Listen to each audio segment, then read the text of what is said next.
And we are so back. We got one more rite to complete. And hopefully all will go well. Although we have to leave first. Or do we? Can't remember. It is daybreak. You are to set forth now for the Ridge of Gull, for what appears to be the final time. Thereafter, you shall return here for one last exile's final chance at liberty. Okay, we're going for... Okay, so it's not the final rite. We got one right here, and then the actual final rite. Hey, how's it going?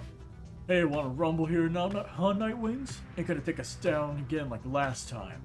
But we all got somewhere else to be. Though we tempers sure flattered that you took the time to ram right into us again. We seen you around. By the way, if I ever talk weird,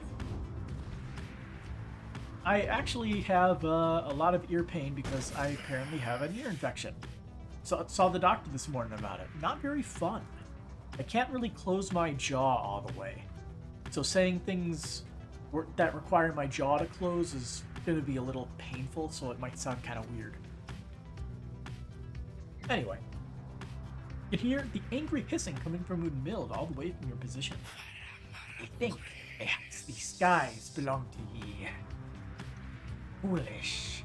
The skies, everything above them and below belong to the Astral Born. He shall be smitten from his skies on his awakening.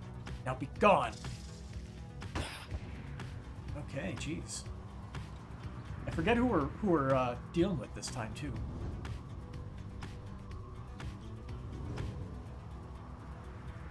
It has been a minute. Let's see, we got these guys about the prospect taking that route. Falcon Run may be passing through here with a special offer. Okay, Falcon Run, what is your final offer? Right with Falcon Run. Here in the untamed reaches of Hollowroot, you somehow run into the familiar countenance of the slug market proprietor, far from one of his usual stops. Oh, hey guys, nice to see you again. Come here often, huh? He brandishes some sort of package, which you sense contains a talisman that emanates no small amount of power. Yeah, anyways, I got some you're really gonna want, I think, in mint condition too. I don't know what it is, but I do know what it's worth, and I can give it to you half off. So you guys want this thing or what? He offers you the sealed talisman. While you cannot sense exactly what it is, such an artifact would likely cost more once on display. 34. You have 34 soul. I got nothing. He declined Ron's offer, who just shrugs and groans. Well, okay, don't say I ain't giving you good deals because I am. Come on, Dad. He shuffles away toward wherever he's headed. You return to the wagon and consider which of your locations to pursue. Oh, they actually took away that option because there's nobody left the train. Alright. Let's get money. Mystical artifact. Artifact. Yay. At the start of a rite, adversary's Pyre automatically suffers damage. Not very great. We'll take it anyway. Continue on the journey. To the Ridge of Gold.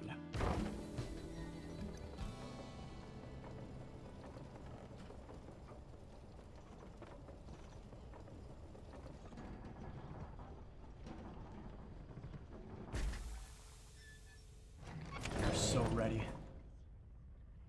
So, what did you even have? Hey guys, what feminine bay you brought in here sometimes? You know, the loopy one, frizzy hair, always handling all the merchandise. I liked him. You don't have it?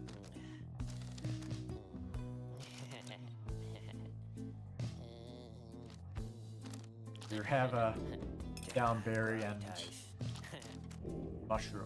There you go. You like that stuff. So I'll be seeing you guys. And now that I think about it. Oh. Didn't respawn. Hey Sandra, how's it going? Gotcha. He doesn't want to talk. Commence the rite. After making all the necessary preparations amid the untamed reaches of the Ridge of Gull, you and your companions await the commencement of the rites. It is quieter even than usual at the onset of such events. The lone minstrel appears bearing some sort of news. I have checked, and it appears as though the fate have not yet arrived, reader sir. There is no sign of Dalbert or anyone. Their sigil is not set either. If what he says is true and your adversaries are not present, then you presume the rite cannot commence. However, the stars themselves soon indicate you are mistaken. Ah. Unless...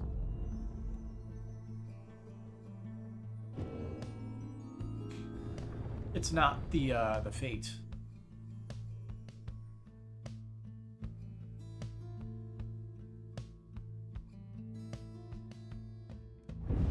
Reader, the Commonwealth, your home.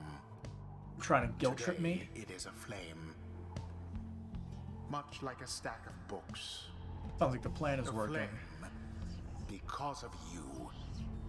Because of your outlandish plan. Not that you care. Not that you shall live to see this place again. I'll believe Wolfred Your sooner than I attempts at believe you, buddy. revolution shan't succeed. Though by all means, keep trying. As for myself, I shall enjoy presiding over these remaining rites. And the last one. The rite is set to commence, but your adversaries they have failed to show.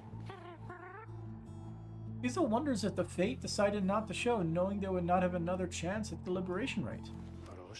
Indeed, as the rites are drawing to a close, some of the triumvirates whom you have met, perhaps they are beginning to decide the stars are not worth heeding any longer.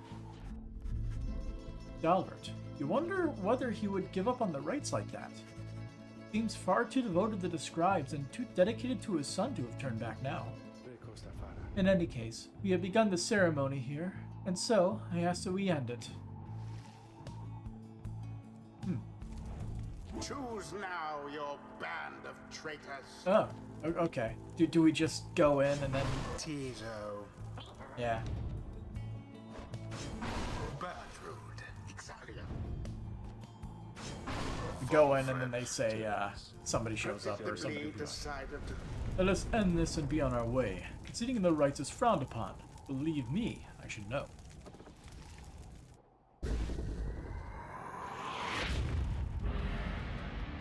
Lo, even your adversaries have abandoned you.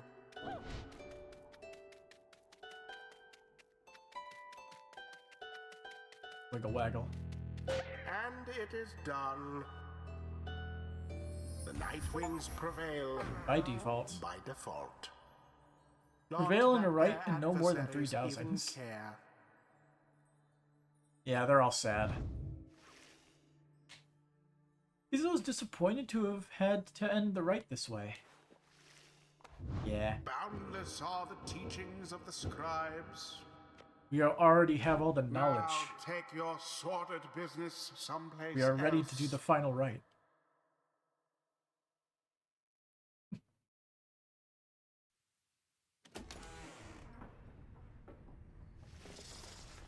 No one speaks further of the fate back at the Black Wagon. Everyone is instead preoccupied with the rite that is to come. Thus does the final chance at liberty present itself at last, then. I'm afraid so. Our plan is an imperfect one. Yet, here we are, faced with this vital opportunity. 86%. He looks over to you. Reader, my boy, please go see for yourself. I think we all know where we are headed next, and I suspect I know whom we shall face when we arrive. The others turn to you as well. You turn toward the wagon's door. You know what you shall see out there. Now, however, the time has come to face it. The dim and fading light of the final star still pierces through the darkness, demanding your attention, guiding you toward the endpoint of your path. You see the plain golden star of Soliam.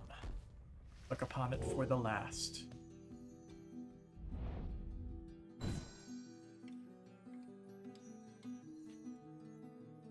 And all the other stars are no longer here except for the Titan stars, of course. Yeah.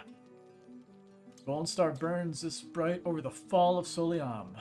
Orlek is already on his way. Interact the challenge the true Nightwings here next. Prevail, and one among you shall be free. The true Nightwings.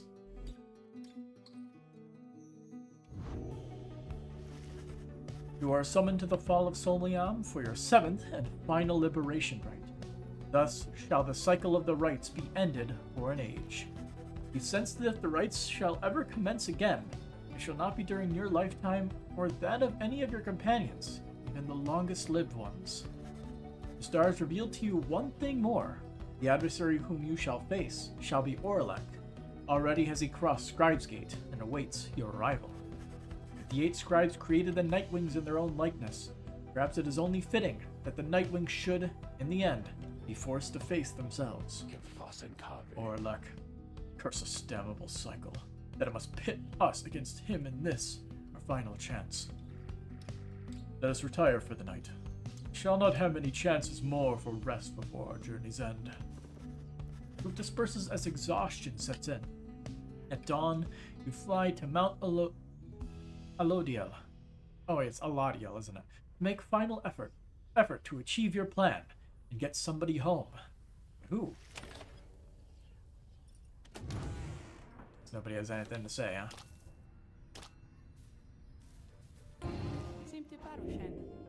He doesn't have anything to say.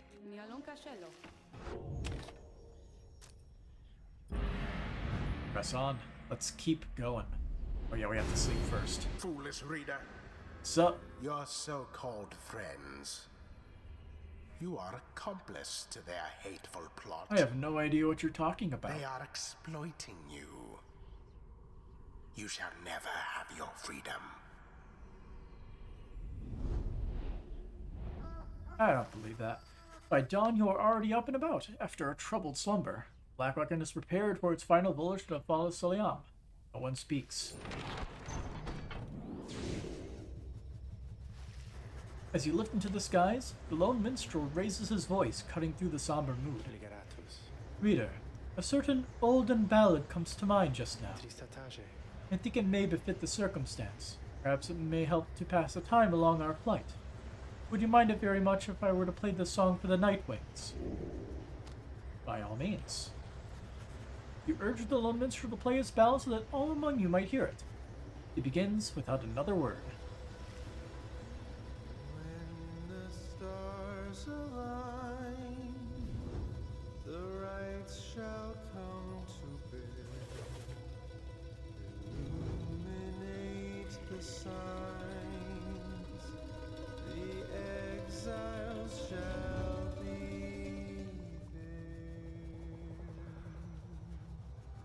All are not the same, but three Who's singing the harmony? as one. Freedom in the flame.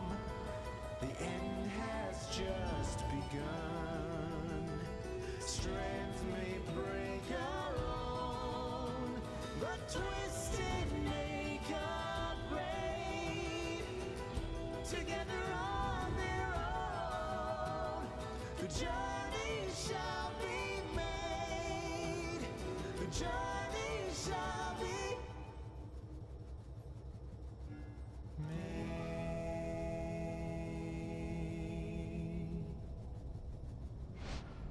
And we land. You touch down amid the ancient formations of Mount Alodiel, make pilgrimage to the summit for one last time. There, one last liberation rite shall soon commence. There, one last exile shall regain his or her freedom. All others shall remain to carry out their sentences here in the downside for the remainder of their lives. In the Commonwealth, the plan of which you are a part shall either come to fruition or shall be suppressed. We're getting Volfred out. I think he'd be the most useful. After having landed, you join Tizo on an expedition to the monument of Yomer Menimane for what is likely to be the final time. Hello again, great-grandfather. I've come to ask of you a favor, if you please. My friends, they wish to return to freedom. I was hoping you could help them just this one last time. I understand they cannot all go home. That is beyond even your power now that the Titan stars have spread across the night. Yet, by your leave, I wish to help them this last time. They're my friends. They are my friends. What else is there for me to do now, save to help them? Soon he is finished.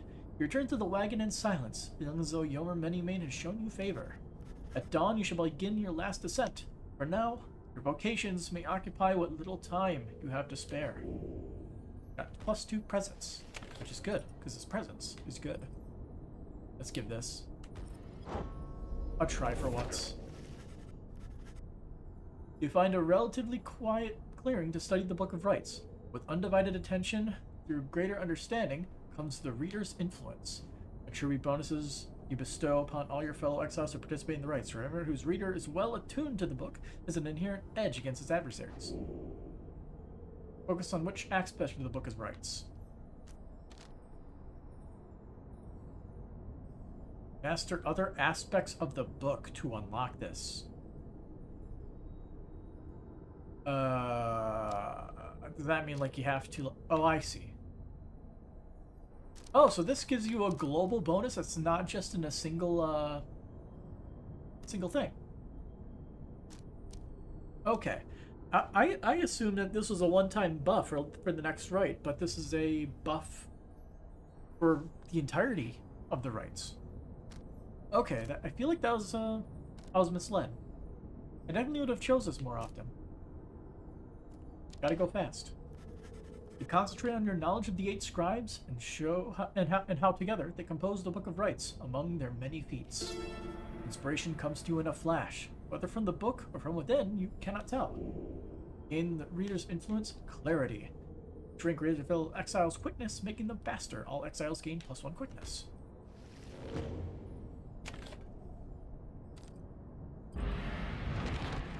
Maybe we'll check in with Sandra one last time at the very end here.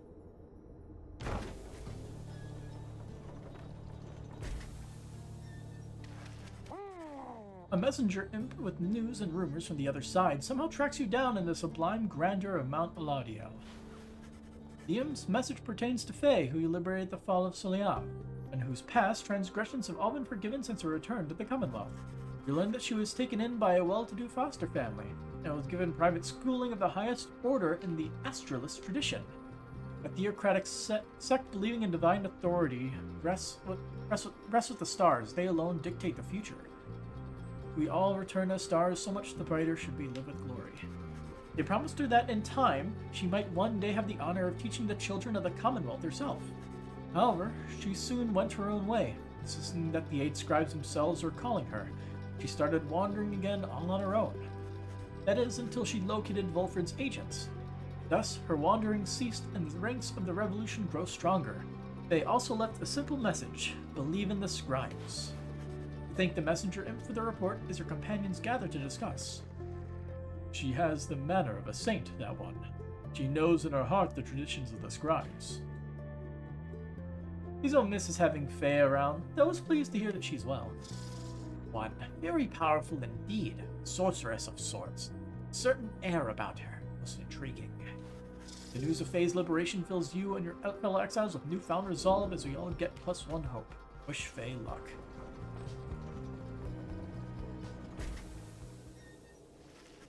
You stand before the Scribe's Gate with your companions. The Gate Guardian is there as ever, but you sense something different in her.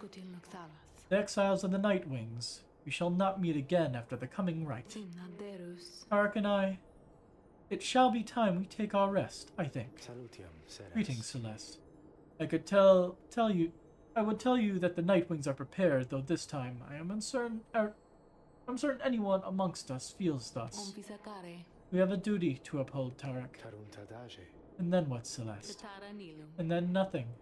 Not for the rites, or us. Not till the dawn of a new age. Now, Nightwing, step forward. Please state your names and what it is you seek while crossing Scribe's Gate. One by one, your fellow exiles approach her, now with sureness in their step. Izo believes that his ancestors are watching over the Nightwings and seeks to live up to their legacy. We are called Big Bertrude. We seek to fulfill the plan of Sandalwood, for we are fond of him and his beliefs, and then to go about our business. My name is Wilfred Sandalwood. I long as yet to see an age where freedom is one's birthright, and no longer are good people such as these forced to contend for it. Finally, you step forth once more, you, a common wanderer who vowed to help his friends be free again, and who managed to come this far with this group. The gate guardian observes you for a moment, then motions past the archway towards the summit. The 8 scribes bid the Nightwings welcome. Go forth with glory. Except you, Tarek. You stay right there. I thought you said the rites are not yet ended, Tarek. He looks to her, then over to the rest of you. Pardon me, everyone. I shall be there when the stars align. The gate guardian and the little minstrel remain together as the rest of you depart.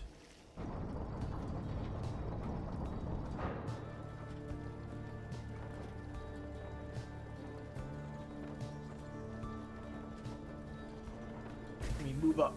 The final rite. You gain the summit of Mount Veladiel for the 7th time. The final time in which any of you shall have a chance to leave the downside. Beyonder Crystal seeks me. Interesting. Hey guys. I guess you probably heard the big news, huh? Yeah, I'm going out of business here, I guess. Just hasn't been the same, you know? Oh, with the stars all fading and stuff. Anyways, just wanted to say, you guys are great, and I'm sure gonna miss having you guys as customers and all that. But I got good news though, too. My stuff's on sale now, and I'll throw in a little extra there just for you, okay? So enjoy, and maybe I'll see you guys around, okay? 5% off. Great. There's nothing really worth getting. Here, for old time's sake.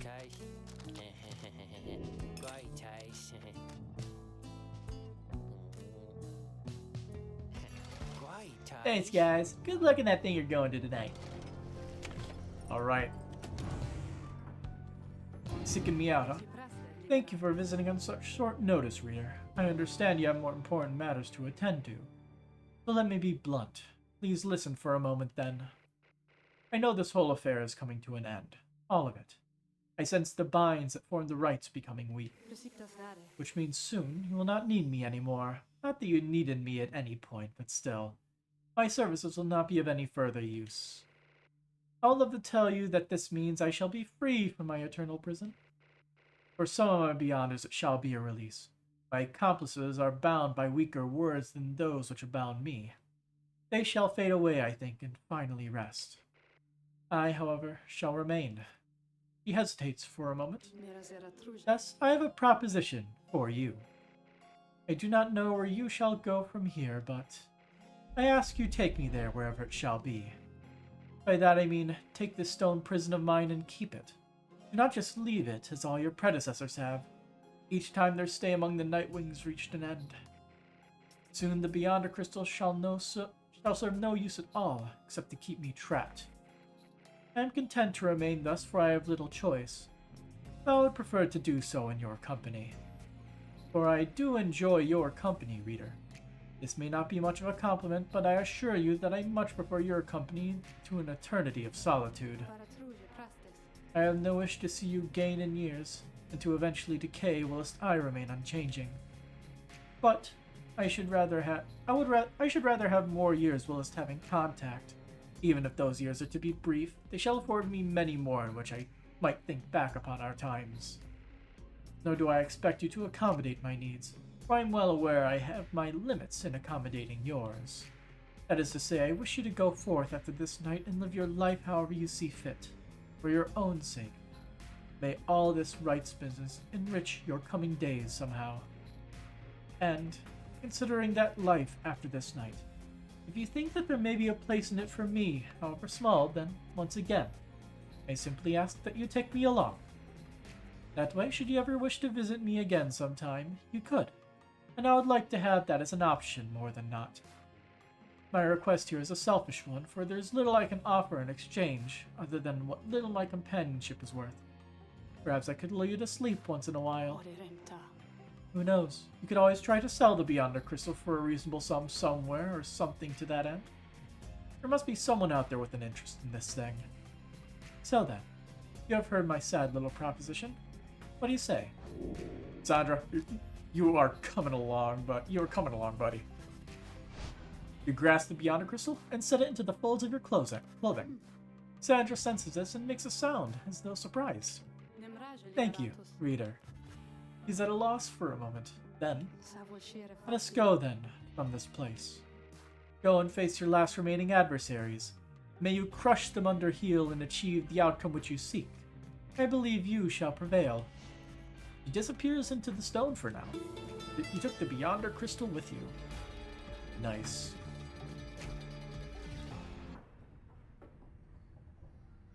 The music, though.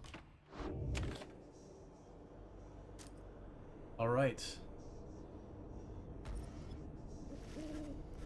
You've gained the summon of Mount Aladiel for the 7th time. Very few stars remain above to light your way as you await the commencement of the final liberation rite. The lone minstrel finds you clutching the Book of Rites, seeking there perhaps some bit of wisdom that has eluded you thus far. Reader, you may not have a chance to speak again after this. You may have to go.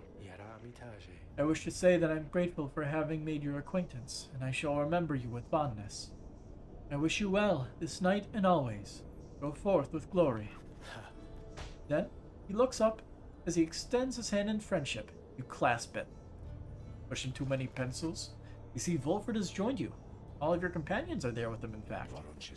It's strange for me to say, given the circumstances of our meeting, reader. But it has truly been a pleasure. Onward now, let us achieve our plan. Giza wants you to know he has the utmost faith in you. Reading one. Thou art both wiser and less irritating than most others of thy kind. We have learned something from thee, and we are grateful. Yeah. Look upon your fellow exiles, your companions, with whom you have withstood the downside, and with whom you shall now conduct this final rite. Begging your pardon, but my time has come. We shall see each other soon. I forgot to look at the plan book. He departs. After this night, the outcome of Volfred's plan, the plan of which you all have been a part, shall be decided one way or another. For now, all you can do is strive to prevail against your final adversaries, so that one last companion may go free. You rise to join your fellow exiles as the last remaining stars ignite. The final liberation rite of this age shall now commence. The people of the Commonwealth need us.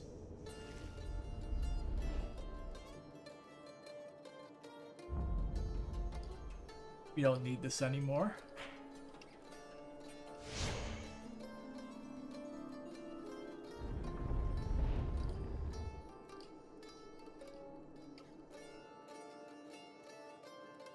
Having come this far on YouTube at the final steps on your quest for freedom.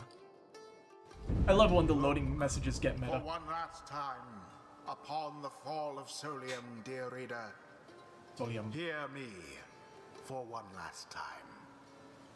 For soon, the few remaining stars shall fade away, leaving you stranded there for your remaining days in that forsaken land where you deserve to be. The rabble that you roused here in the Commonwealth shall be put down. The exiles whom you liberated all shall fall in line. But first, let us get on with this last liberation rite. You face none other than yourselves. Fitting, Each right? so unlike the glorious Nightwings of yore. 'Tis a shame that one of you shall soon be free. For you deserve each other. It's gonna be a tough match. It was quite tough before. The pyre is burned and each of the triumvirants is present and prepared. But before the lone minstrel can concur as per the custom. Not another word. The demon Orlick slowly raises his clawed fingers to his mask. The false Nightwings have arrived at last. Long have I awaited this. My freedom was once stolen from me, then I was cheated of it, here upon this mountaintop. You may now attempt to take it from me once more. He stands there for a moment silent, then Orlick dons his mask and stands prepared. May these damned rites cease forever for the misery which they caused. Nightwings, we shall not meet again after tonight, for the cycle of the rites is all but ended. Thus, I would have your decision. On whose behalf shall you conduct this final liberation rite? The one whom you anoint, or else the exiled Orlek shall be returned. Godspeed, reader. You know what is at stake better than I. I have the utmost faith in you to make the best decision and conduct this rite with glory. Nightwings, the star's remaining light grows dim. Your decision, please. It is time to choose who, if anyone among you, shall go free one last time. The rest of you shall remain in the downside to the end of your days. One by one, you meet the gazes of each of your fellow exiles. Wilfred. Izo. Bertrude. Your fellow exiles, your companions, your friends. Together, you've come this far, but now, the downside and the rights conspire to tear your group apart and disrupt your plan. Are you prepared to choose this one last time?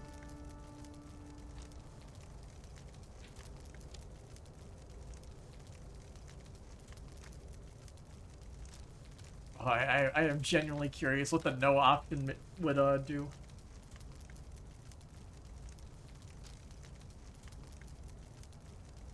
We're seeing what the no option does. I mean, to make this last decision is unconscionable. It's too much. You hesitate. But then, you sense a reassuring voice enter your thoughts. Do not give in, reader. Do not give in. We stand with you. The choice you are about to make, however you shall go about, whatever the outcome, we understand. And so, you need not hesitate, and you need not explain. Please, trust in yourself. For all the rest of us, we trust in you. You reconsider what you are about to do. Cannot back down. Yes, for there's no turning back. But with a glance, you reassure your fellow exiles that you know what to do. One final opportunity for salvation. Too bad for the rest of you. Let's get our look at Orlek. His overwhelming presence. 40 at the beginning. Chance to return immediately after being banished. And gotta go fast. So he can fling the orb into us and banish us. That's fun. Anyway. Orlek. He was a physician. Well, with exceptional knowledge, yep, I should sign that. Crime, insubordination. He refused a direct order intending to the casualties on the blood border.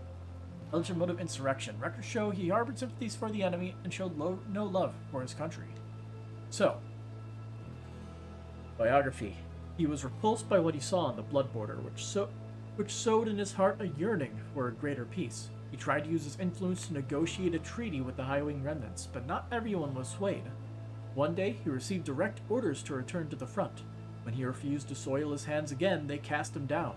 There, in time, he became affiliated with the Nightwings and grew to become one of their finest rites conductors, until tragedy struck, and he was left clinging to life at the foot of the sacred mountain. Alright. Wilfred, gotta make this plan come to fruition. Wilfred. Long have I dreamt that I might someday see this plan of ours come to fruition. Promise you that I shall make the most of it if we are to prevail. Your choice is cast. As for your other companions, you sense a clarity of thought and purpose in each of them. They stand ready to support Wilfred, as well as you. Who shall strive for him? Tizo. Izo is ready to do whatever it takes to see Wilfred regain his freedom this night. Bertrude.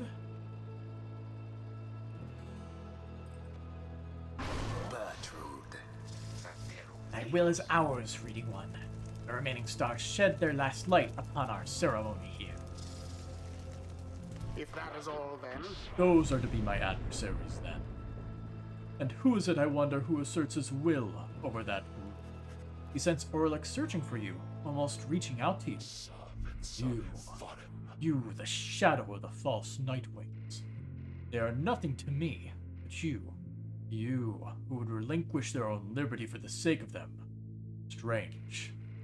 It is fitting then that I should have to face one such as you.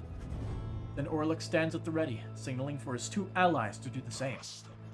By light of dawn, the cycle of the right shall cease. Let us see if we can finish this ordeal before that time. The sky above begins to shudder. Final liberation rite is about to commence. Alright. I am prepared, Celeste. Then let our song this evening shake the stars themselves. Aye, Celeste. Let us make sure of it. Let us do this. Tizo fumbles with his mask. Tizo recognizes Orlick and greets him tentatively. It's good to see. Orlick reaches for his mask in turn. How is the horn? Ended? Tizo indicates his horn has not bothered him for a long time now, and thanks Orlick for it. Ah, good. Full recovery then. But 'tis unfortunate to see you standing there with them, Tizo. Come with us. No questions asked. The proposition seems to catch Tizo off guard. Tizo indicates that he will not abandon his friends or their quest. He seems to be pleading with Orlick to stand down and to listen and not give in to anger. But Orlick shakes his head, puts his mask back on. This is something I must do, little one. Tizo dons his mask in turn and chirps nothing more. Begin. The final chance at liberation for the age.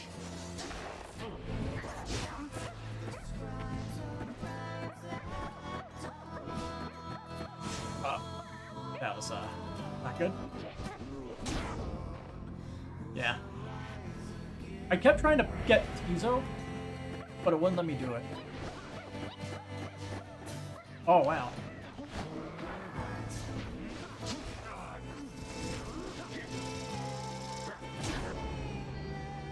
That's one.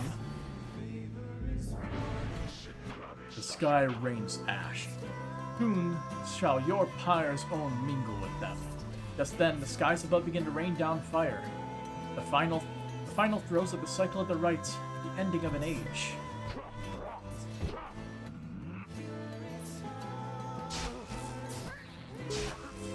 Oh.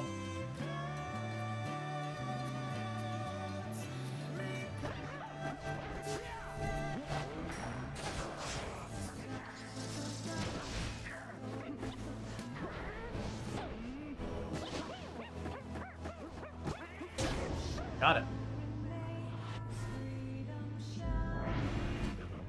You are the Raymonds once again. Do not simply stand by and do nothing, Orlick. Yet that is what you did. When last we stood together on this blasted mountain, I fell. You simply stood. Orlick, I shall take it for you to be convinced I took no part in your betrayal. Orlick seems to consider the question, but only for a moment. Give me my damn freedom. Let me prevail here and now. Would you promise to uphold our plan? Bring about a better Commonwealth? No. I make no promises.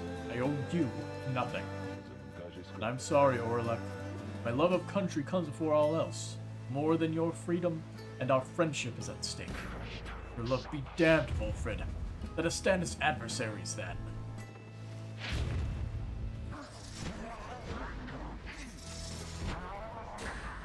Well cast. By the scribes. There we go. Best not get overconfident, Nightwings.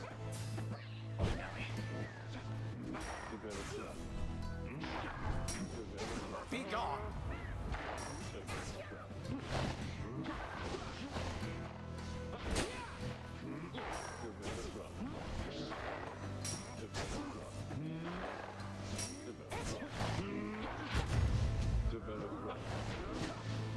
So much for Wolfred. Probably got me. Tough luck, Nightwings. Well. What? They broken.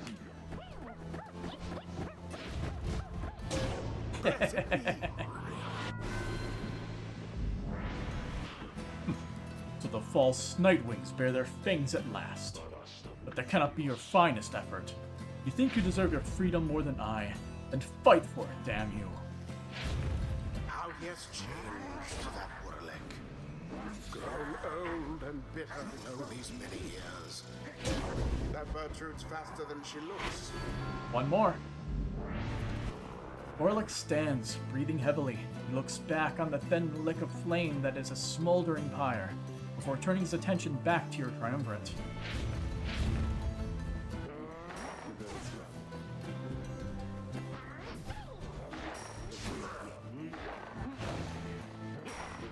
Banished or there.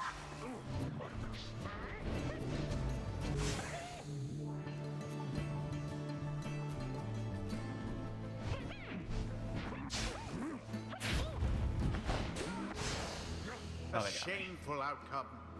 Well, having all my guys back will definitely help if they... Okay, he's broken. That works.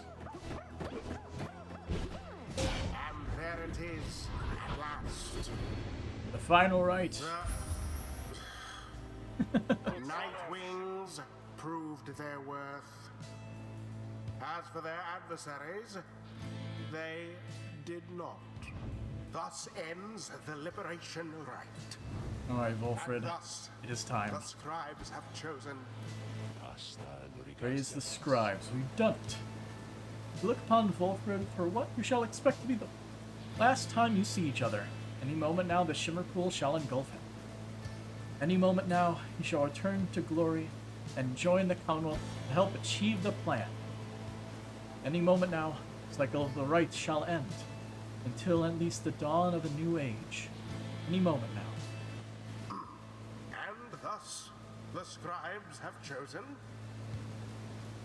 And thus, the scribes have chosen. And thus, the scribes have chosen.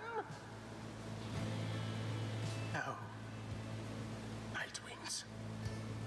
Reader, what have you done?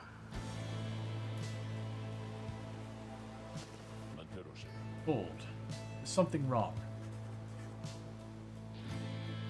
Each prior time upon the fall of Soliam, the Shimmer Pool is opened following the Liberation Rite, and taken in whichever exile prevailed. But now, all is still, and the light of the stars above all has but died. Since a growing fear that it's already too late, the Shimmer Pool shall not reveal itself again. Orlick approaches, his head bowed.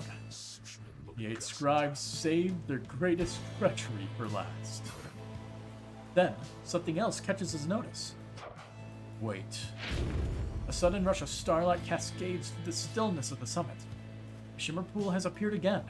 Different somehow, but open. Orford looks upon it, but it does not engulf him. Or at least, not yet. It seems I was mistaken then.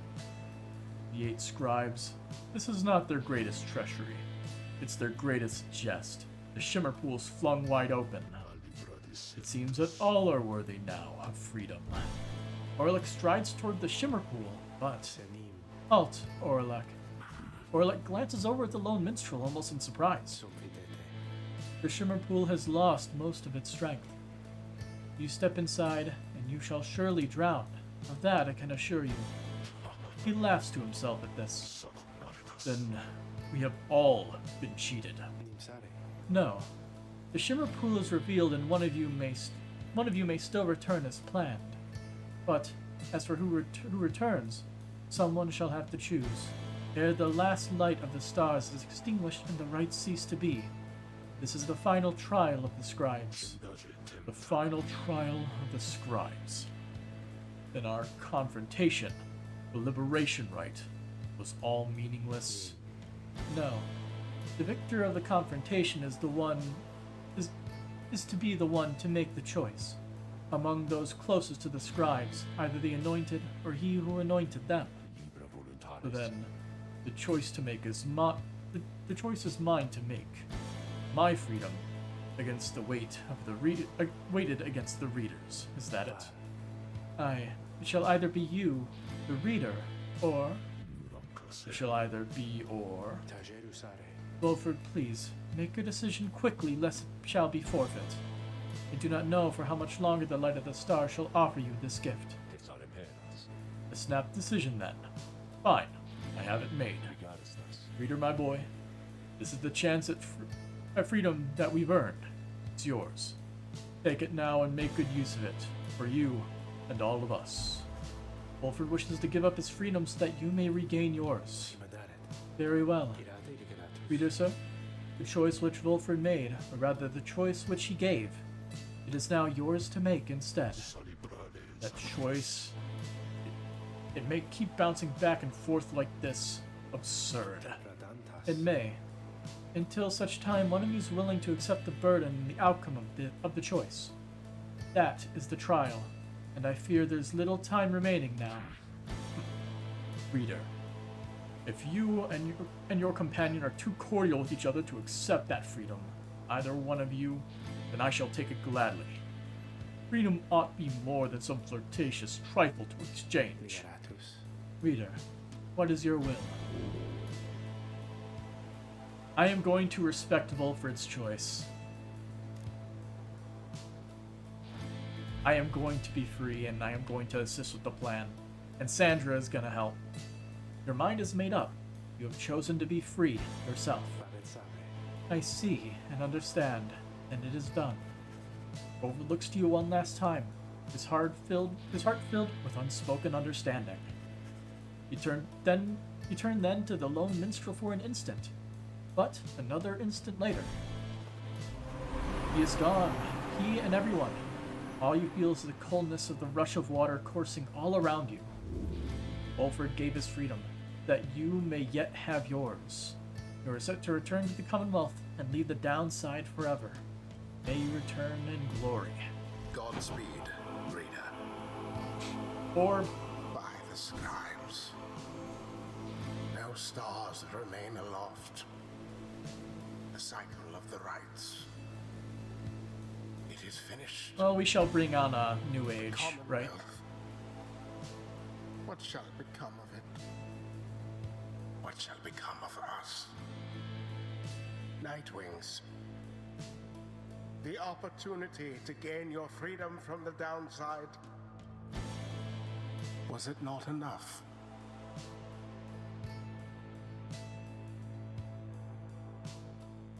Oh, what's gonna happen?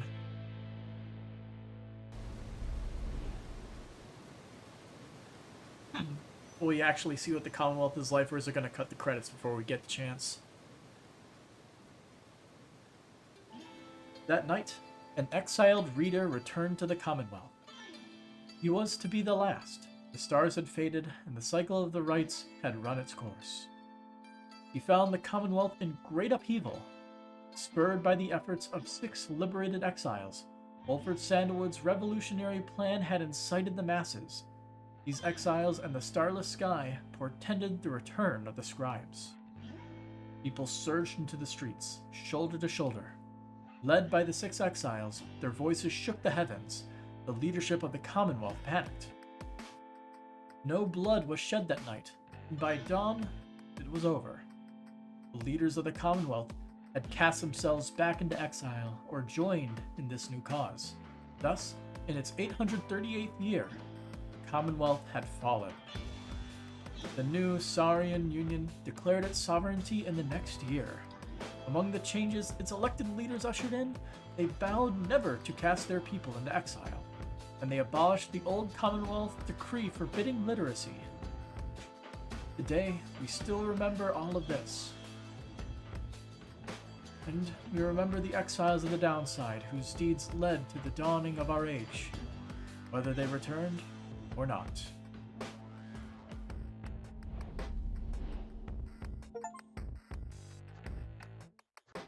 Epilogues for everybody, I'm guessing? Yep. All his life, Sir Deluge had fled from one danger only to find himself facing another. He had escaped the war-torn waters of the Sea Dominion, he had escaped the blood border of the Commonwealth, and now he had escaped the rites. After the rites had ended, many exiles wrapped up in the ancient test were crestfallen as their last chances to return to their homes vanished along with the stars above. But Deluge did not mind. for this outcome meant at last there was no burden of responsibility weighing him down. While most of his fellow exiles of the Pyre hearts yet longed for the waters of the Sea Dominion, driven as ever by their impulses toward conflict, Deluge settled down. With him remained one of his companions, one Lady Seagrass, who had taken a liking to him for some reason. I believe she was one of the people in the Triumvirate. Reportedly, they disappeared into the waters of Worm Gulf, which may begin to explain the significant increase in worm population observed in the vicinity. Oh, okay, that's convenient. They all go away as you do it.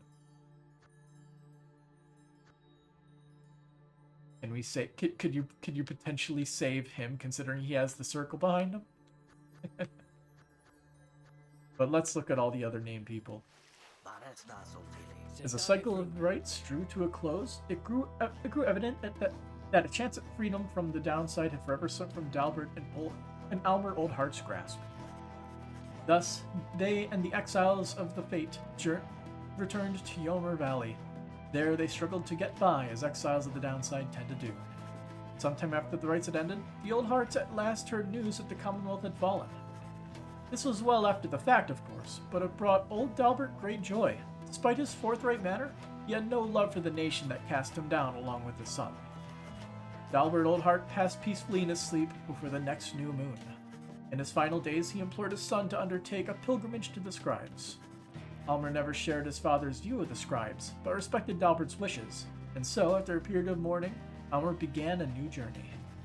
Not a day went by that Almer Oldheart did not think about his father, and give thanks to him and speak to him at morning and at night. What would the stars yet shone, for surely Dalbert would be there among them, smiling down at his son and watching over him and his kin. Lendel. After the final liberation rite, Lendel refused to believe that the rites had truly ended. A liar and delusional until the end. He would sit through night after consecutive night, staring into the blackness of the sky, awaiting any kind of sign that he might gain another chance at freedom. No such sign ever came. His fellow accusers started to express concern for him. Survival had become their top priority once liberty had slipped from their grasp. But Lendel dismissed them as weak fools. He insisted rather forcefully that any evening now the stars would shine for him again and mark the way toward his inevitable freedom. He was, of course, mistaken. The others in his triumvirate were left with little choice but to abandon him. After that, the exile known as Lendel the Liar was never seen again. However, there have since been sightings of a bedraggled demon who wanders the downside and bears Lendel's cruel countenance, suggesting he yet lives. As the cycle of the rites had ceased, the witch Udmild returned to the Flagging Hands region, where she sealed herself within the Pit of Malai. There, even her fellow exiles of the Withdrawn allegedly grew unnerved after a time and left her to her vile work. Sometime later, the Pit of Malai erupted into flame. So intense was the conflagration that it could be seen all the way from Yomer Valley. Arson was suspected, though the cause was never verified, and many bog dwellers in the region were forced to flee. A tempest blowing from the north finally quenched the flames. When at last the ashes settled, and the grounds had cooled, the site of the fire was scarred beyond recognition. No trace of Witch Udmild could be found. For the contents of the Pit of Malai, which notably included a profane object thought to be the remains of the Slash, all of it was gone as well. Back in the Saurian Union, Udmild's repeated threats of the return as the Slash were thoroughly investigated, and no credence was found to any of her claims. Saurian Union. Our nation formed in 839 AS after the fall of the Commonwealth. One day we all may stand shoulder to shoulder with a common cause. Quote from Wolford Sandalwood. But, okay. So basically, she conducted some kind of ritual and essentially created a gas bomb and blew herself up. Nice. Barker Ashpaws never had much interest in returning to Commonwealth, for he always found its bylaws to be stifling, so when the rites ended, he did not care at first. He soon grew very bored. The rites had given his life a certain sense of structure he had always needed. He missed the raw anticipation of it all. He decided to continue conducting the rites for the thrill of it. He bent some of the rules and replaced some of the object, but it was close enough. His packmates, the dissidents, proved more than happy to participate, and thus they ran against each other back in Yomer Valley. Gradually, other exiles familiar with the rites, as well as those who had not heard of it at all, started to take interest. they ended up giving Barker Ashpaw some healthy competition. His old feud with Rookie Greentail ceased meaning anything to him, and he forgot all about it amid his new pursuits. Ultimately, even Barker Ashpaws, who had led such a directionless existence at that point, found something of a calling through the rites. Whether he took the rites less seriously than any other exile of his time was more oft debated by those who watched him work. Now that is what I call character development. Alright. Throughout her exile, Temetha Thane was motivated by a single goal: to return to the Commonwealth and exact vengeance on her ancient enemies. When she realized the rites had ended, and that she would never see her mountain home again, she nonetheless remained determined to aid her people however possible.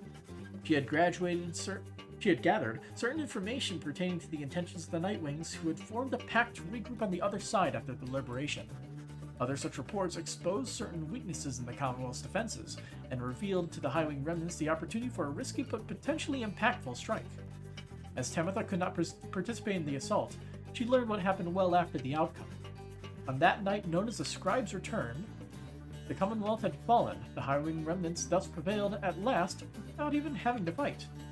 The Scribe's Return, inspired by liberated exiles, the people of the Commonwealth demanded new leadership. Cast yourselves down, chant from the Scribe's Return. Soon after the fall of the Commonwealth, Temetha learned that her blood sister Pamitha was an accessory to the successful outcome. Pamitha was very skeptical of this, but as similar reports kept mounting, she soon accepted the prevailing opinion, however grudgingly. Once, a messenger imp arrived bearing some sort of message, seemingly from Pamitha. However, Temetha turned it away. She was not given to an impulse to forgive. Knowing that the conflict on the other side had ended, Temetha retreated to the crags of Black Basin and grew ever more distant. Those closest to her surmised that her inability to reconcile with her blood sister was at the heart of this, though for her part, Temetha never once admitted to any such weakness. When Manly Tinderstaff realized the rites had ended, that he no longer could return to the Commonwealth through his ancient means, he was outraged. He cursed the scribes, fueling forth such a slew of blasphemy as to be very unbecoming of his high status and bearing. When at last he calmed himself, he focused all his energies on attempting to find another means of homecoming. He maintained regular contact with his wealthy family on the other side via messenger imp, and used their vast resources to explore other means of escape. He tried using an elaborate pulley system. He attempted to retrofit a flying Blackwing with superior propulsion. He tried an imp raft, a hot air balloon, even prayer. Nothing worked. There was only one way to escape the downside, and now it was gone. Tinderstaff bankrupted his family in these vain attempts. At last, such was the shame that he retreated to the teeming woods of Black Basin, the Cinderroot. There he yet wallows, complaining to his comrades of the chastity who still put up with him, either about his own misfortune or the latest news from the other side. Once it became clear to Ignarius that the rites were drawing to a close, he knew that it was time for him and the Tempers to call it quits. But first, he and the Tempers decided to celebrate, and that they did, for many, many nights. The revelry did eventually subside. The exiles parted amicably and went their separate ways. He roamed the downside, then searching for some meaning in his life, sometimes taking odd jobs requiring his brute strength. He never remained alone for very long, and took on many lovers in his time. However, he sometimes thought about the one he had called Pearly Horns and what became of her. Though his glory days as the most powerful conductor of the rites had long since passed, he always enjoyed the fearsome reputation he had cultivated at that time. We'll leave the important people for last, right? Let's go with the people that are stuck in downside. Tizo. Once the rites has ended, the Imp Tizo had a job to do. Quite unlike most exiles trapped forever in the downside. The lone minstrel asked he watch over the Black Wagon, which the Nightwings had used extensively for travel and for shelter all throughout their quest. Tizo obliged, for he knew that wagon as well as its tribe of inhabitants, perhaps better than anyone. What became of the wagon exactly was never verified, as evidence of Tizo's thorough work. After that, he liked to while away his days with any of his friends, or else with his fellow imps. Xandalwood sometimes called for his assistance, and Tizo was always happy to oblige. The two of them would often reminisce about their times with the lone minstrel. Tizo often missed his interactions with the reader of the Nightwings. They had quickly built quite a rapport back in the downside. You were once an exile sentenced to life in the downside, you are now free. Once merely the status of a deviant, yet now a revered title in the Saurian Union. Indeed, Tizo would often express wistful gratitude for all his time with the Nightwings and their many adventures throughout the land that was always his home. Other than that, Tizo would sometimes help interpret for messenger imps relaying news to and from the Saurian Union. Despite having gained significant celebrity abroad, he never let it go to his head. And he would go fishing in the Sea of Solace at every single chance he got. Bertrude. Several exiles of the Nightwings cared more for the plan of Sandalwood than to return home from the downside. The crone called Big Bertrude was a prime example. She had found a suitable environment to live within the dismal region known as Flagging Hands. There she had built up a thriving place of business known to many exiles in the land. With the rites having ended, she returned to her preoccupations, working away almost as though nothing had happened.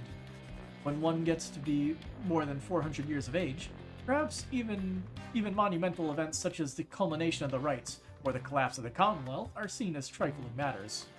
Much of her effort was doubtless due to the influence of Sandalwood, someone whom she had admired now for decades. He had made clear that he could not yet requite her feelings for him. But what could have been a hurtful dismissal led only to a deeper understanding between them.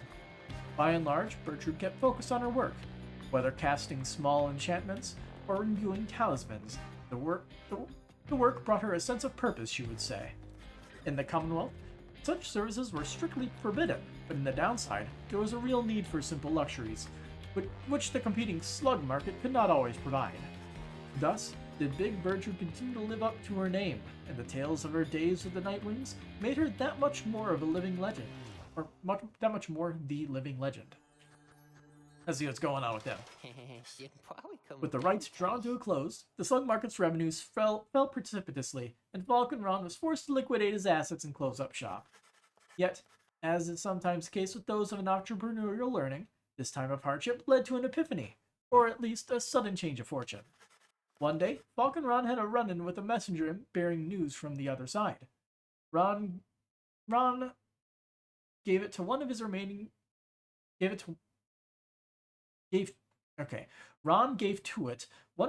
trinkets which could not be sold. The following week, the messenger imp returned to him bearing a tidy sum of wealth and the newly minted coinage from the Saurian Union. Falconron cut a long-term deal with the messenger then and there. Though his trade remained a gray area from a legal standpoint in the Saurian Union, the newfound fame of the downside caused Falconron's goods to explode in popularity. He later signed an elaborate agreement with Big Bertrude's and found a distribution partner on the other side through Rookie Greentail, whose own business had expanded. Especially in the Saurian Union, Falconron's goods are still known for their superior quality, though he assumes no liability for any side effects.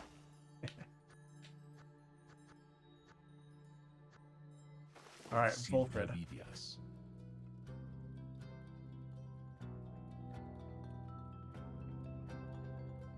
Yep. So the plan has a slightly new description. No percentage, as we already succeeded.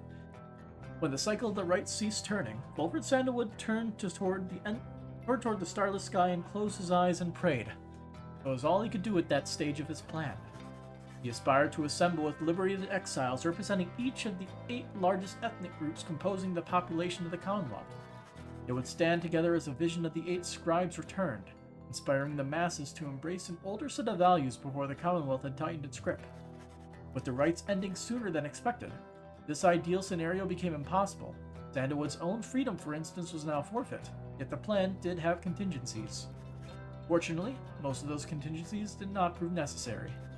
Word reached to him that on the night of the scribe's return, his fellow liberated Nightwings stood together and their voices echoed through the streets. These former exiles, who ought to have disappeared into the ranks of the Commonwealth's own leadership, now stood united with its people who poured from their homes in solidarity. It was imperative to Sandalwood that the stand against the Commonwealth be peaceful in its nature. An overwhelming show of popular support would be more than enough. Ensuring that this was his priority, and in the end the result was self-evident. The plan's goal had been achieved. Sandalwood kept busy after that as much as possible, providing counsel from afar to those who would be at the forefront of the birth of the Saurian Union. Of course, being stranded in the downside meant that there was only so much he could do. Resting assured that the future of the nation was in capable hands, he turned his attention to the remaining exiles of the downside. They might never return to that new nation, but at least they could experience its triumphs and its struggles in some precarious way. So, he took to his old work, writing and printing. As literacy began to spread throughout the Saurian Union, so too did the exiles of the downside take to it. For his part, Sandalwood helped to teach as many as he could. More than that, he provided the material to read, a semi-annual report about the latest events both in the Saurian Union and the downside. The periodical gave many exiles something to look forward to. One of his allies in all this was the imp Tizo, with whom he traveled all across the downside. Sandalwood often cited Tizo as the wellspring of his own enthusiasm for a brighter future. Such was the creature's spirit. He enjoyed exchanging letters with the reader of the Nightwings, who kept him well abreast of how their other comrades and fledgling nation fared. As Wolfred Sandalwood gained more fame throughout this land for all his sacrifices and his contributions, it is said that he remained steadfast about two things. The first was that the cause itself ought to remain in focus. The freedom that the people had achieved was a gift to be cherished, a set of values that needed to be nurtured. The second point he made was that he himself had little to do with the outcome. He would often praise the exiles of the Nightwings who had stood with him, each in turn by name. He never forgot any of them. One day, to commemorate his birthday, the people of the Saurian Union unveiled a monument depicting him and the Nightwings as imagined in their prime. While Sandalwood did not learn of this until much later, it is said that he was moved to tears then by the gesture. It has since ensured that those of us with memories more fallible than that of Sandalwood likewise remember the achievements of his fellow former exiles and our cause. Hey Sandra, how's it going? At the cycle of the right ceased turning, records of what happened to the Black Wagon of the Nightwings became inconclusive and contradictory. Some accounts suggest that the exiles of the Nightwings who remained in the downside continue to make use of the Black Wagon as their place of shelter and as their means of travel. However, there is no record of what happened to the wagon's contents, such as the Book of Rites or the Beyonder Crystal, said to be haunted by the apparition Sandra the Unseeing. One possibility is that when the lone minstrel took his leave, he took the Beyonder Crystal with him, for he was thus obliged. By this line of reasoning, however, the Black Wagon itself should have been taken also. Others remain skeptical that the Beyonder Crystal ever existed, or rather, that the visions it granted were anything other than the result of an active imagination or a fever dream. The bog dwellers of the southern bogs still offer another explanation, for they are familiar with binding enchantments. If there existed such an object in which the Sisters of Arc had been expelled for more than 800 years, then the enchantment could have expired along with the light of the stars. What this would have meant for Sandra and the Beyonders is difficult to say for certain, other than it may have meant that they were finally released. Nevertheless, the fates of Sandra and the Beyonder Crystal remain unknown. Yet, those exiles of the Nightwings who claim to have seen this apparition all spoke of her with degrees of reverence, or perhaps a little fear. We know what happened to the crystal. Can you believe this, reader?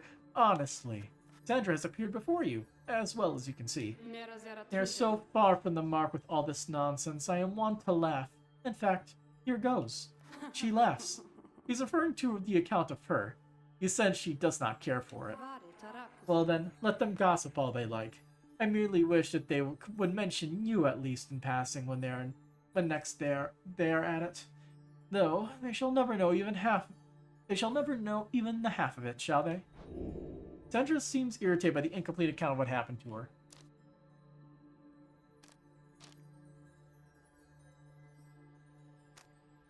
Yeah, it's kind of dumb. You indicate to Sandra that the real truth of what happened between you would perhaps make too lavasious a tale to be told in such a format. She makes a bemused sound at this. Perhaps that story ought to get out then. To think they would go to all the trouble to make literacy accepted again, only to print such drivel. Anyway, let us keep going, lovely reader. We know the truth of it. That is what matters. She fades into the Beyonder Crystal for now, and you tuck it away safe. Neat. Let's go with these two, Oralek, and then we'll just go up the list. Tarek. After the cycle of the rites ceased turning, the lone minstrel bade the remaining Nightwings take the Black Wagon and seek their fortunes elsewhere in the downside. That is a weird sentence. The remaining Nightwings bade the remaining Nightwings take the Black Wagon and seek their fortunes elsewhere in the... Okay, so he told them to go and take it. Their parting was heartfelt, but brief. He remained there at the summit of Mount Eladia with Celeste, where the two of them would chronicle the final outcome of the cycle. Neither Tark nor Celeste were ever seen again. We all know this now through song attributed to them. Some claim these songs originated in the taverns of the Saurian Union and merely were imbued with the weight of folklore.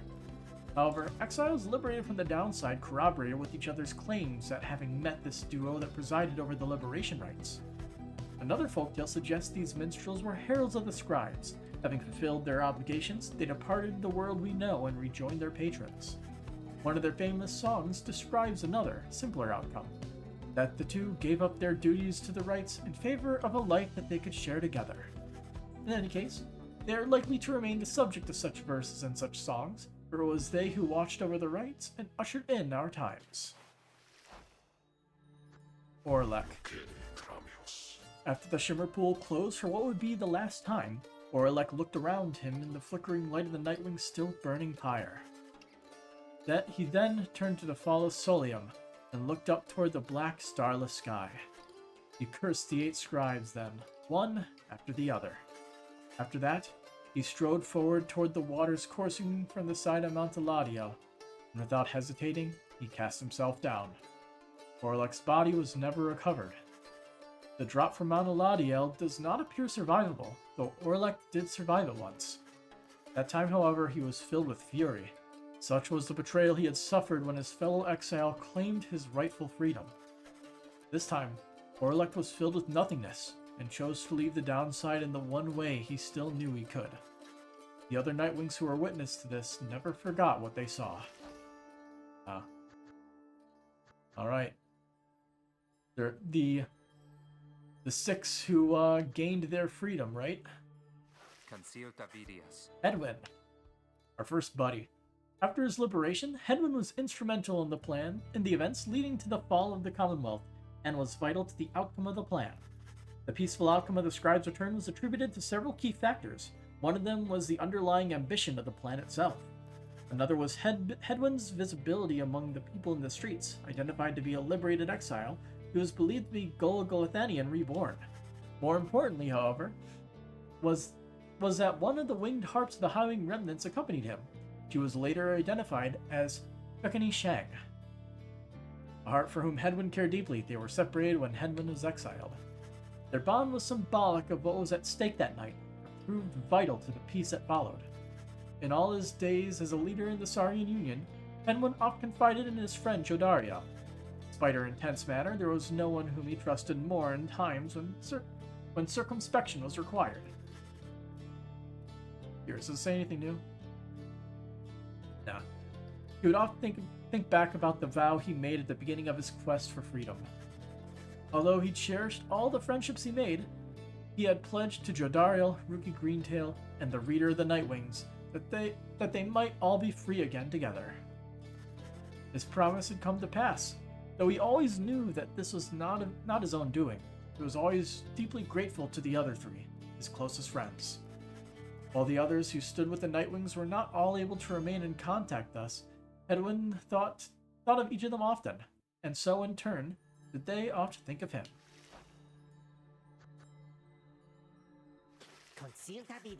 After Rookie Greentail earned back his freedom, he returned to a lavish welcome ceremony in the Commonwealth, as was the tendency for liberated exiles. It was everything he could have hoped for, and soon he was well off, surrounded by luxury and choosing between various exciting opportunities. However, he must have given to his better judgment, as he did end up siding with Volfred Sandalwood's revolutionary forces as he promised. On the night of the Scribe's return, Greentail was there with the others, inspiring the masses. He never looked prouder, the very image of Yomer Manymane himself.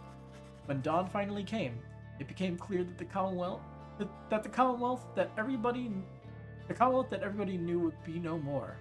He realized many new opportunities awaited. He began quite a lucrative career for himself, manufacturing and selling replica merchandise inspired by the downside. His main struggle was to meet demand. An aspect of his conscience cautioned him against making light of such a thing, but the money was too good, and soon his family was as well off as he always said. One of his orders of business was to seek out one of his old companions, Pamitha Thane, to whom he took a liking during their quest for freedom. Interesting. They bonded further over love of drink and supported one another through uncertain times that lay in store. He also kept in close touch with Gilman, ever the perfect practice partner. They would train together often, taking care to stay in tip-top shape as much as possible throughout the years. Greentail always did his best to keep in touch with all his many friends, and knew that he owed his fortunes to them. He made a special point of staying close with the group of friends he came to know so well during his time with the Nightwings, wherever they were. They shared a special understanding that put even Greentail at a loss for words sometimes. Okay, I have to look at this one now. After gaining her freedom, Pamitha Thane found herself in a difficult position. Having once betrayed her people of the Highwing Remnants, she knew that she would not be welcome in her native home. She did not trust the Commonwealth either. Instead, she found her place among Volfred Sandalwood's agents who were busy doing their part to fulfill the plan. As it turned out, the plan was a success. Pamitha Thane stood shoulder to shoulder with her other fellow former exiles, and truly, they were a sight to behold. A disturbing rumor later spread that night, the Highwing Remnants were slated to mount an assault, which for some reason never came to pass. Pamitha denied any knowledge or involvement. Afterward, Pamitha played an active part in negotiating terms between the Highwing Remnants and the new nation that would become our Saurian Union. Her previous attempt at something of the sort led to her exile. She must have felt some satisfaction to succeed this time around. Sometime later, Pamitha had an unexpected run-in with Rookie Greentail, with whom she had spent a fair amount of time while traveling with the Nightwings. Under these new set of circumstances, it turned out the two had more to talk about and rather more in common. They would often put to test which one was able to outdrink the other. It is unclear as to which one of them prevailed in that contest in the end. One day, Pamitha received an invitation to return to the Highwing Remnants, where she was to be fully pardoned. She held out hope that she might see her blood sister Tamitha there, knowing full well that Tamitha did not regain her freedom. Tamitha did later learn that Pamitha was welcomed back by their people. However, she never responded to her blood sister's attempts to contact her. Tamitha in turn did not expect forgiveness from her at any point. Nonetheless, she kept on trying to reach out. She said to ruffle up her feathers just a bit. Later when asked, Pamitha Thane admitted she felt as though she had no home to call her own. This was during an interview conducted amid an extensive trip abroad, where she had traveled thousands of leagues beyond the bounds of the Saurian Union. Pamitha continued to journey thus, citing that it reminded her of when she was younger and could fly unfettered. Interesting. When the worm Gilman returned to the Commonwealth, he believed that he had regained something even more important than his freedom, his honor. Gilman relinquished his knighthood and declined an opportunity to serve as captain on the Blood Border. He was not interested in fighting any longer. Yet, as is sometimes the case with those such as he, a circumstance soon came about in which there came a need for him to once again make use of his military training. Thankfully, however, the scribe's return ended peacefully. Gilman was on edge throughout that night, expecting violence to erupt at any moment, but the moment never came. When the matter was at last put to rest, then Gilman truly knew his time as a knight had ended. He declared to all those in earshot that he would never fight again. Unless, of course, there arose some other extraordinary set of circumstance, again requiring him to fight, but he certainly hoped not. He still trained regularly just in case, especially with his fleet-footed friend, Rookie Greentail. He was always grateful for the counsel of the reader, and would regale him over and over about the time they squashed the spawn of the unfathomed Plurnes.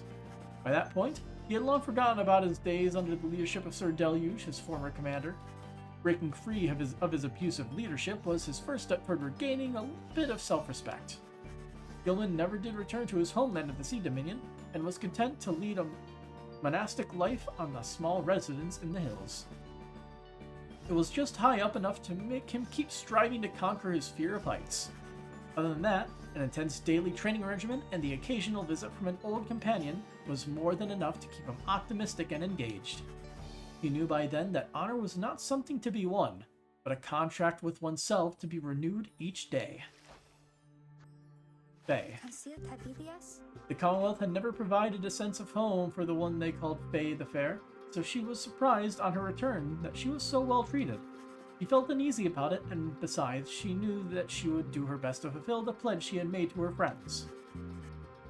Even she could not have expected the impact she would have on the events that followed, which gave rise to our Saurian Union.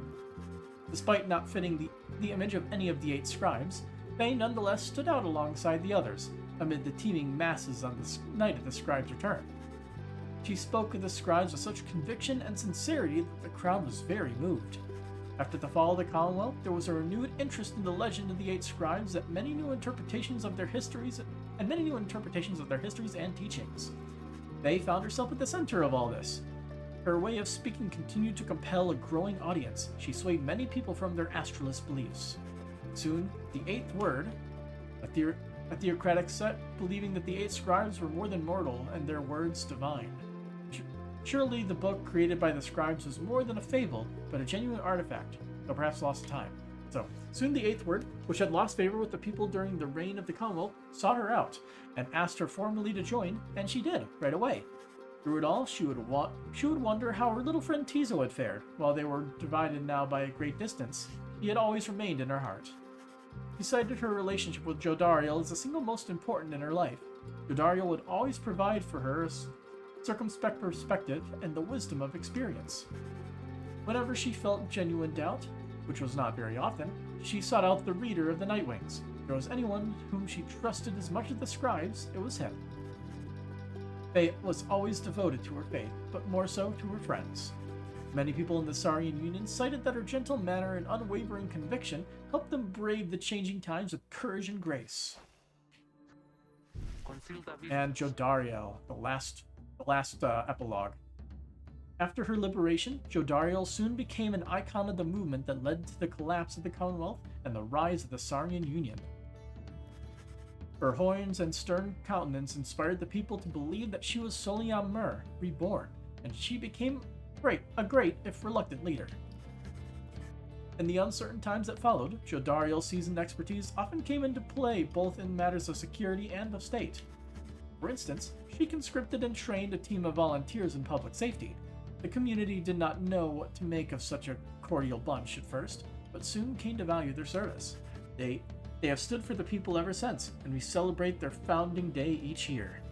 She remained close with Headwind all through this experience, and they supported each other through their struggles many, many times.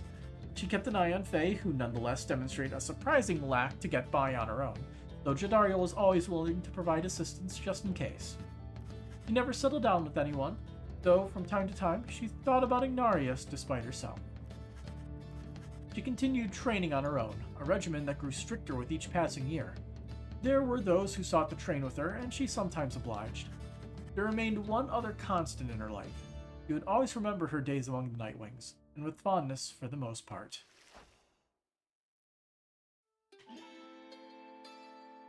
There is one more account which warrants mention. The Nightwings conducted the rites under the guidance of a reader. Little is known of him. However, some accounts of him begin to paint a picture. We know he was of common birth, always directionless and prone to misremembering at times. The journey to the downside left him close to death. It was then that the Nightwings found him. They brought him from the brink. He showed them the path. He pressed onward with the others. He had made a vow to help his friends be free. Thus did the cycle of the rites commence its final turns. When the final rite arrived, the reader's freedom was at stake. That freedom he indeed achieved ere the morning's light. From that point on, accounts of him diverge. It is said that the voice which troubled him he never heard again. Some say he helped to form our Saurian Union, though whether that is true, only he knows. Someday, perhaps, that reader's own star shall emerge. Then it shall pierce the dark of night in all its brilliant glory. Until such time, and ever after, all of us give thanks. Their journey began on a barren So, and I'm gonna guess that is it. That is pretty much the best possible ending of Pyre.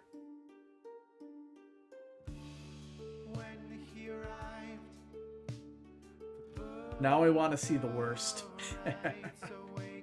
This game has variations of its ending.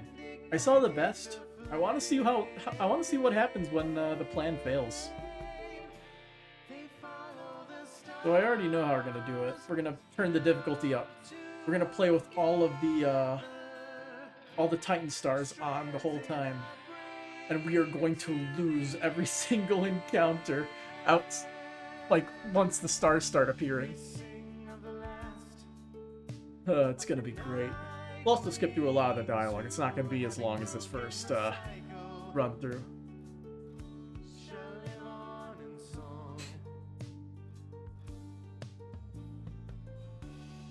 Headwind prevailed and strode the path that his heart laid before him. He has found his way home. Guess you should listen to the song, huh? Captain Joe Dariel, mother to many a foundling, she has found her way home.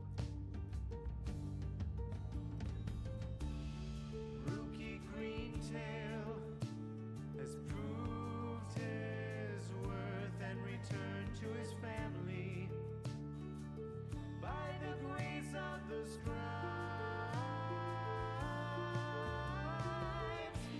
They follow the stars, bound together, strands in a braid till the end.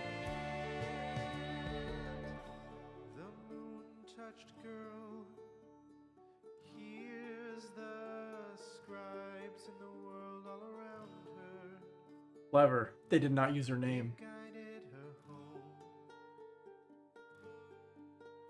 I like the badly drawn. I'm pretty sure that's Headwind back there.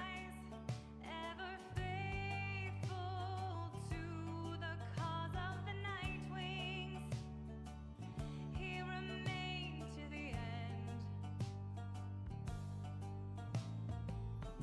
Sir Gilman the Bold, Sounds like this ending song might change depending on the finding honor and glory, who you set free, cause found his way home. yeah. Which is another interesting thing. It means this final song is multiple variations. Having pleased the scribe, seeking only forgiveness, she has found her way home. They follow the stars, bound together, strands in a braid till the end. I recognize none of these names.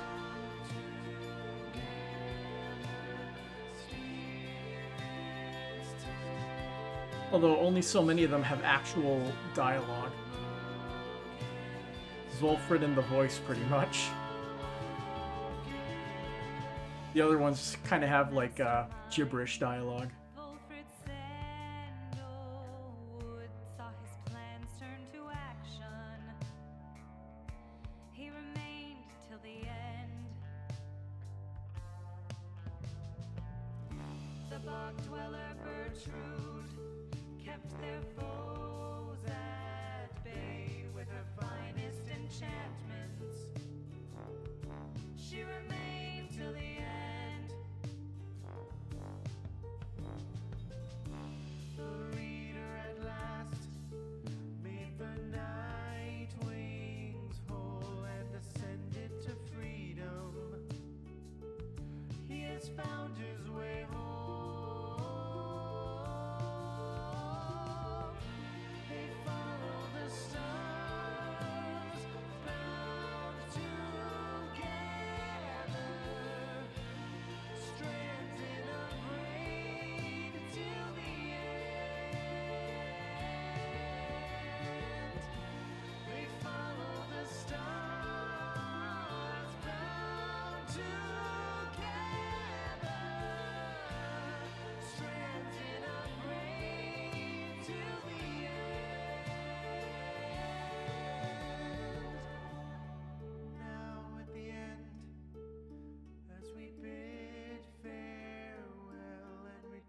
to the stars.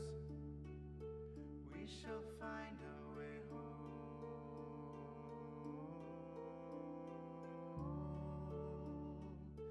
We shall find our way home.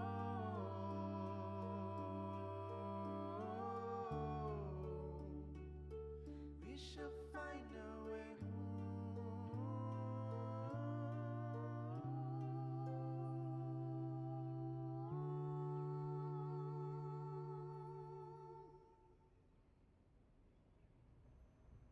What's this?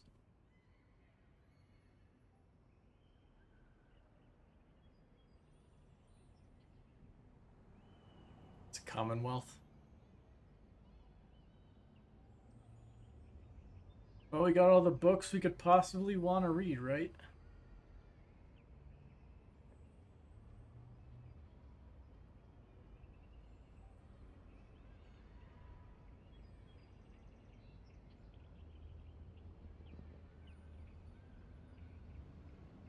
Anything here for us?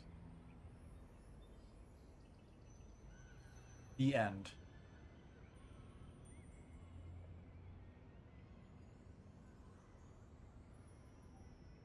It's a fun, if not somewhat clunky feeling game.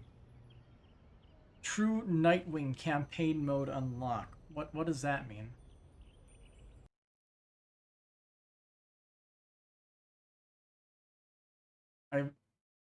Okay. Well, I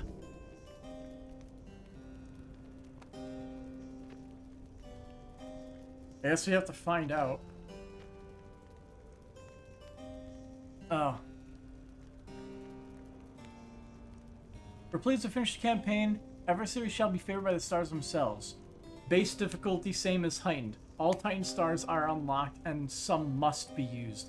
Enlightenment is required to rank up rescale. Enlightenment required to rank up is rescaled. Cannot load checkpoints or restart rights. Book of Rights and White Loot fully unlocked. Slugmark's inventory is fully unlocked, and Feats of Glory introduced much sooner.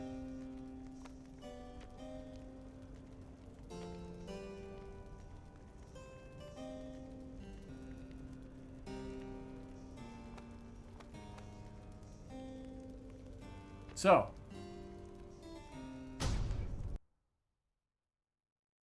might as well get started on our failing failing mission. Hang on, give me a second. I'm gonna retitle this stream. This is not going according to the plan. That's what the title's going to be.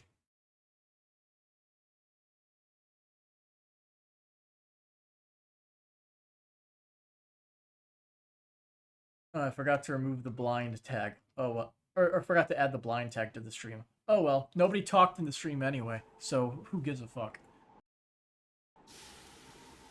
Pyre. Can't really speed up this intro. What? Can I? Nah.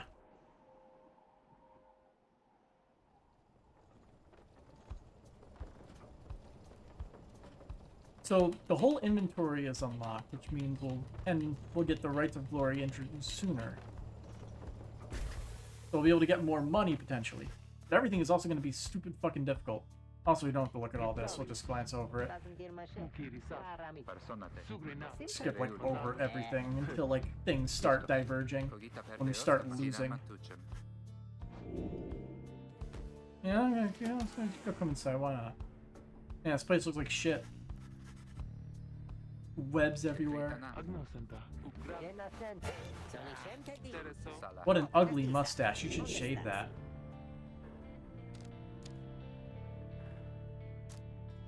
I'm not a reader. What the fuck are you talking about? You tell them you don't know how to read. The mere insinuation is insulting. You sense, however, that they do not believe you. Come on now, what did you take us for? You got the markings plain as day, so don't you let us catch you lying, chum. That dude's what got you in here in the first place, am I right? Reader, you still live thanks to us. We asked something Moss in exchange. Oh, okay, this is basically the same bit. Exiles indicate the book in the possession. Look in the book. Oh wow, we see the whole book. Oh wait, we can't actually see the whole book. Interesting. Chi sentirne?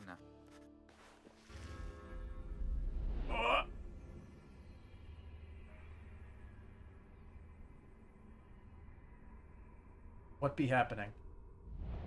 Reader, dare you tamper with forbidden knowledge? Oh hey. So soon after your sentence into exile. I feel like I Tis forgot about true this. What the book says.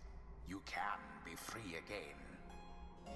Perhaps not you yourself, but someone worthy of the privilege. You witness now the path toward salvation. Yeah, I don't think I You remembered witness this. The rights. The one way to My- return to glory. It's my left ear is Though the in one your that got case, the I ear hardly infection, think it possible. and it is not enjoyable Yet, sitting by here the right now. grace of the scribes, It's it like- is my duty to inform it's you like a- anyhow. Like a pressure in the ear. It's not fun. And the pressure is especially bad. It's actually going down like to the part where like my jaw hinges. Can't actually shut my jaw all the way. Great. I love having this ear infection. My doctor couldn't even get my antibiotics that I start taking for it. Oh my. Peritus ratana. Adire sei. Don't worry, I'm still here. The reader shall not abandon you. Yet. A celestial orb falls from the heavens when the Oh, time I can Good training. Perfect. is nigh. You don't need to see this.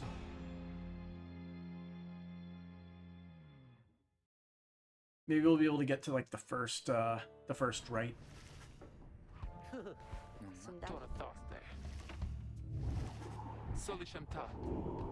Seek out your destination. Oh god, that's a lot of shit. Yeah, we gotta start close and work our way north where we get the freedom to really choose which place we are heading out towards. Consilia. Indaratan. Kereamios. Yeah. This playthrough is gonna be a lot shorter considering we're skipping most of the dialogue. Most of the important stuff will probably happen as the exiles start potentially going free. A lot of the enemies are going to win.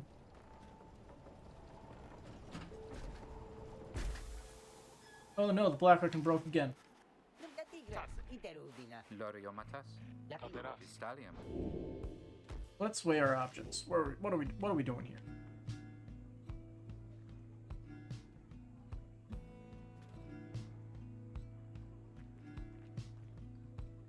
Rare flora. We picked rookies last time. Let's do Jodario. We'll read this.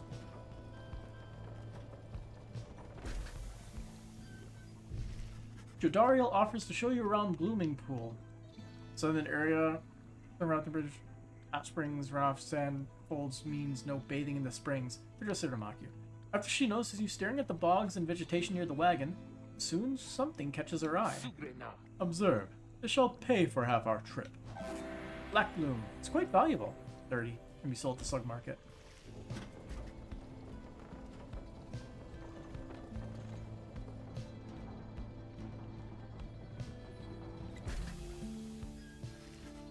I think the swelling is actually getting worse. That's not good. I need to call the doctor tomorrow morning for the antibiotics. The Blackwood grinds to a stop at the base of the Ridge of Gold. The others asked you to assist with making preparations for nightfall and the commencement of the rite. What's up? How's it going? Hey, Dario. Seeing if this is.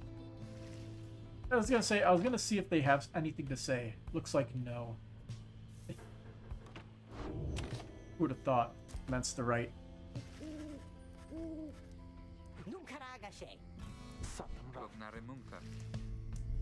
Alright. Our first rites of fucking dying mode.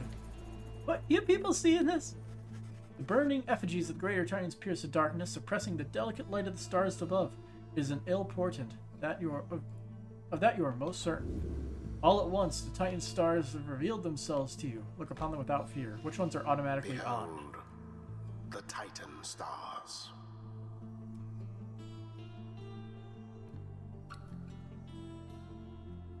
Islak Astralborn.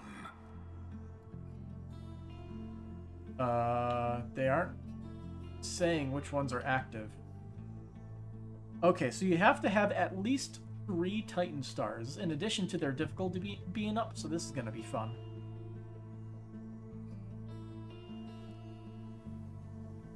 What if I chose the manageable ones? Archbeast Sungris.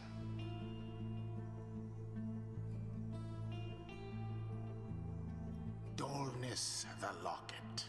Let's see how difficult this is.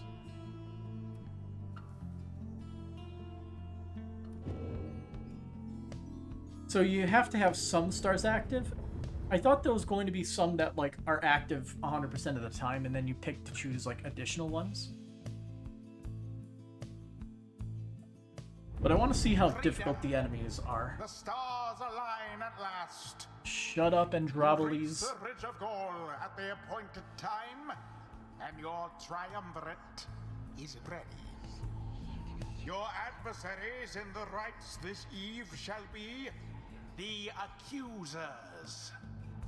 Whose ever pyre yet burns once the other is extinguished shall step closer. This is to where our freedom. last rite was supposed to be, wasn't it? Let the rites commence.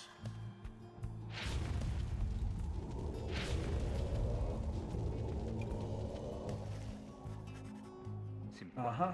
Everyone ready? Hey, Lendl.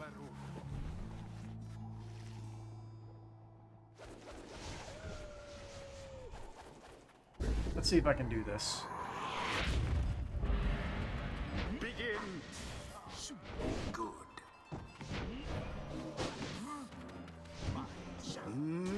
A daring display. That's 10 Flinging done. the orb into the flames like that. You elude banishment using such tricks.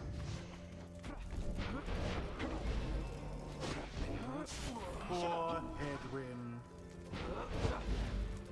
So, banish adversaries as Jodariel. Simple.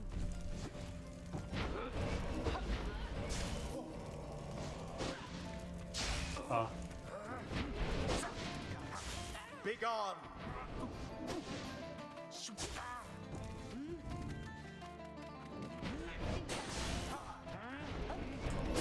Oh, I was hoping I could get that.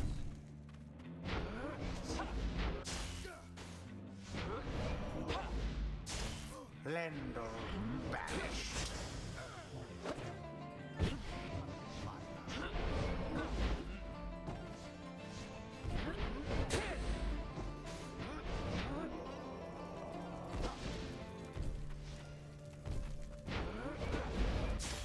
Alas for Lendl. There it is.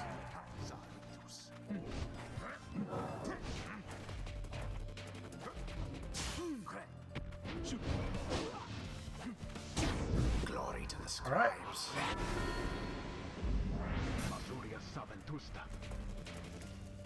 It seems that you have flustered the accusers. Have you any idea what that Lendl did to deserve his exile? Tell me. Tell me, you bastard.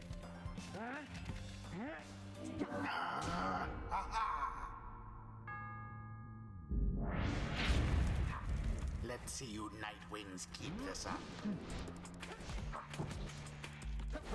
So far, this isn't too crazy. I can play kind of normally and things are going, but they may also just be easy for now. And I can't turn the difficulty back. These are definitely going to get insane as we go on. Do I just, like, roll with the punches at the moment?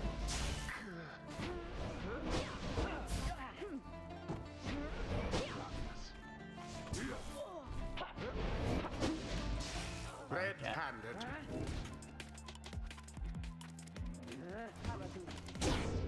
solution.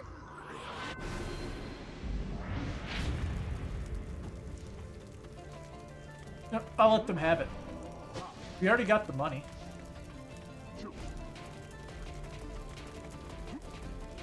Quite the Oh, turn fuck it. of events. We're in a no turn back mode with difficulty modifier on. I think we can win one.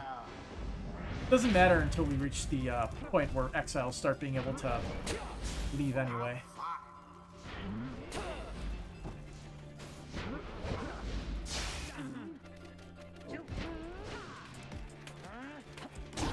Rookie plunged into their pyre. Your exiles shall return ere long. Yeah, like I intend on failing the plan in the end. You have prevailed. There's no harm in winning right now. Rejoice then in your I feel like mainly we single just have to fleeting lose in the main rights. Although dialogue might change if we lose in these, Bask but now in the eh. wisdom of the scribes. The exiled Jodariel has gained. I'll turn some more of the difficulty modifiers on Only and see the what enlightened happens. can regain their But I freedom. guess also the enemies don't have their level up buff also, so yeah.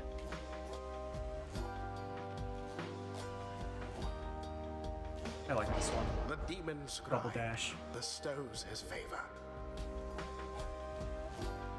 Yeah, we need to turn more of those things on. But the accusers vanish into the darkness. One right done. Easy. It's not going to be that way for very long. If anything, I would like Dalbert to get set free. Delios. If we end up like winning towards the end, I am going to throw the match and let him go free. Ligeratus. Qui sentirna. What if I refuse to help? Some terras. Alright, let's look up at the stars. Go to the next one. Bam. Hopefully I'll be in less pain for the next stream. I think I'm gonna end it in a minute. Kirafacitas. Yeah, it's almost midnight. Peleosanta. Sertam. Gratiam.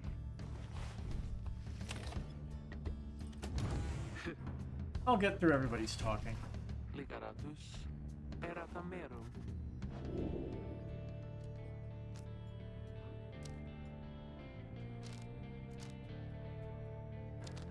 Say nothing. La tempra parem. I withstood my torment for the while. Velar. +1 hope. Neat. But yeah, all the chapters are open, right? Yeah, neat.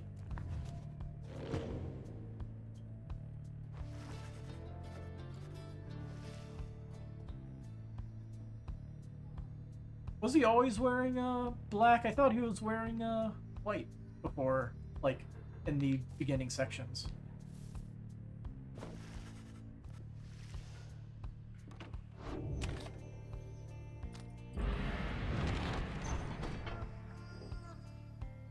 Well, you continue forward, right?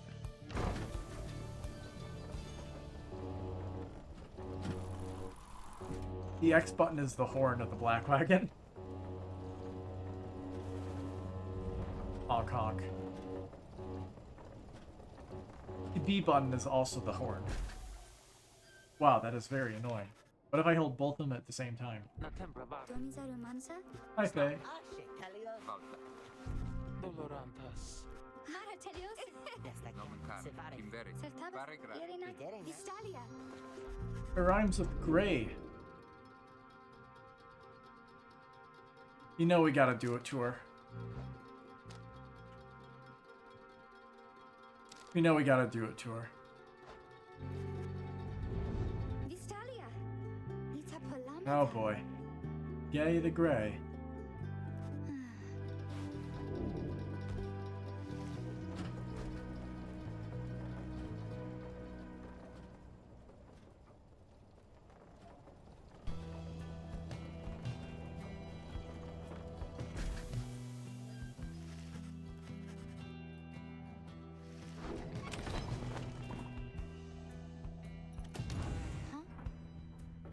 Yeah, how's it going? Macredius Taliorata. Bye. Okay. I'm gonna call it a night for now. My ear is actually just... It's like getting worse. It's killing me. I need to take some painkillers. Hopefully I'll feel better next time. But, this playthrough will be more interesting. There's gonna be a lot more, twists and turns, I feel like, in the plot as we, move further into the game. So, yeah, let's see what this game has to offer. Until next time, have a good night.